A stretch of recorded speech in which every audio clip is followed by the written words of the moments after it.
महाराजांविषयी औरंगजेबाच्या काय भावना होत्या हे एका प्रसंगातून सांगितलं जातं. ऐतिहासिक पुरावे नाहीत, पण प्रसंग सुंदर आहे, ज्याच्यातून औरंगजेबाच्या महाराजांविषयी नेमक्या कशा भावना असतील ते मात्र पुरेपूर त्याच्यामध्ये उतरतात. प्रसंग असा असतो की संपूर्ण दरबार भरलेला आहे औरंगजेबाचा. औरंगजेब येतोय, त्याचा शहेजादा, त्याचे सगळे सरदार त्या ठिकाणी उभे आहेत आणि तो येताना अलगाब लागतात. अलगाब त्याच्या त्या पदव्या ऐकल्याच्या नंतर खिन्नपणे औरंगजेब फिरत फिरत फिरत आपल्या शहजाद्याकडे बघतो, थांबतो आणि म्हणतो की ज्या पदव्या म्हणजे ज्या अलगाब जे असतात ज्याच्यामध्ये त्याला वेगवेगळ्या पदव्या दिल्या, शहनशाह हिंद गाझी वगैरे वगैरे, त्या पदव्या ऐकल्याच्या नंतर तो खिन्नपणे मग म्हणतो की ये सब फिजूल है शहजादे, चंगेज और तैमूर के खून ने कभी शिकस्त नहीं देखी. कंदाहार से लेकर तंजावर तक सारे हिंदुस्तान पर मुगलिया सल्तनत का ख्वाब देखने वाले माँ बदौलत आज हम ये क्या देख रहे हैं. वो सिवा हमारे नजरों के सामने अपने सल्तनत की तामीर कर चुका है. हमारे इलाकों के फौजबंद सूबेदारों को शिकस्त देकर खदेड़ दिया है उसने. ये हमारे मामूजान अमीर उमरा और शास्ता खां साहब.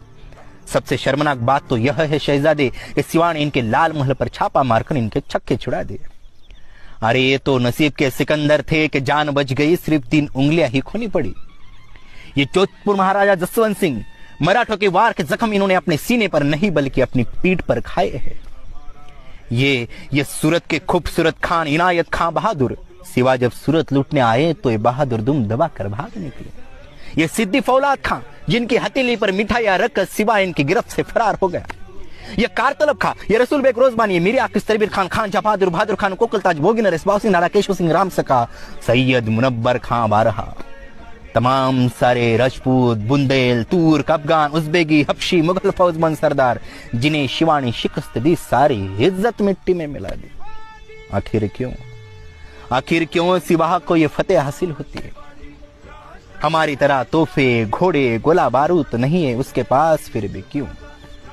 इस क्यों का मतलब तुम कभी नहीं समझ पाओगे शहजादे. औरत, शराब, नाच गाना, इश्क और मोहब्बत में गिरफ्तार तुम जैसे बहादुर कभी सिवा को समझ नहीं पाओगे. सिवा ने नए किले बनाए, नए जंगे बहरीन की तारीख की, और उससे भी कई ज्यादा कभी न जीते जाने वाले मजबूत जमीर के लोग खड़े किए हैं उसने. आज तक हम दुनिया की हर नायाब चीज खरीद सकते थे, लेकिन सिवा के उस खुददार खाबिंदों ने कभी खुद को बिकने नहीं दिया. वे बिकते नहीं, वे रुकते नहीं, वे डरते नहीं, और तो और वो मरते भी नहीं. शिवा धाग है, मगरूर है, मक्कार है, चालाक है, दगाबाज है, फिर भी उसका चाल चलन दूध की तरह साफ और सूरज की तरह चमकता है.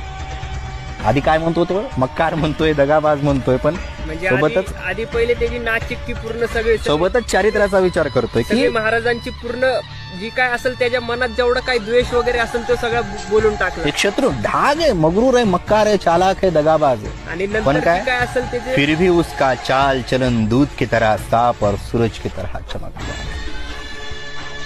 दुश्मन के भी मजहबी कलाम, औरत और फकीरों की इज्जत करता है. इसलिए उसकी दौलत और शोहरत बुलंद मीनार की तरह आसमां की तरफ सर उठाए बढ़ रही है. आणि सगळ्यात शेवटचं महत्वाचं वाक्य काय बोललं असेल की क्रूर कर्मा औरंगजेब, ज्याने स्वतःच्या वडिलांचा, स्वतःच्या भावांचा खून केला, असा औरंगजेब तो म्हणतो कि हम खुश नसीब है कि हमें दुश्मन भी मिला तो सिवा जैसा. औरंगजेब स्वतःला भाग्यवान म्हणतो की महाराज त्याला शत्रू म्हणून मिळाले. आणि इथं तर आपण महाराजांच्या रक्ताचे आहोत, महाराजांच्या परंपरेतले आहोत, विचारांतले आहोत. आपलं किती मोठं भाग्य आहे की आपण या महाराष्ट्राच्या मातीत जन्म. म्हणून दुर्लभ भारत जन्म सुदुर्लभ महाराष्ट्र म्हणतो. म्हणून हे जपता आलं पाहिजे. पण गडकोट फिरायला येतो म्हणजे विनाकारण नाही. आपल्याला मौजमस्ती करा, फोटो वगैरे सगळ्या काढता आल्या पाहिजे, पण सोबतच इतिहासाचं ज्ञान असणं गरजेचं. हा एक प्रसंग झाला. इतिहासात अनेक संदर्भ आहेत, ताम्रपट असतात, शिलालेख असतात, विरगळी दिसतील आजूबाजूला. अनेक ठिकाणी इतिहासानं आपल्या अनेक पाऊलखुणा आपल्या आजूबाजूला सोडले. फक्त इतकंच आहे की आपल्याला त्याकडे पाहता आलं. एकदा इतिहासाचा वेळ लागले की मग माणूस इतिहास घडवल्याशिवाय थांबत नाही.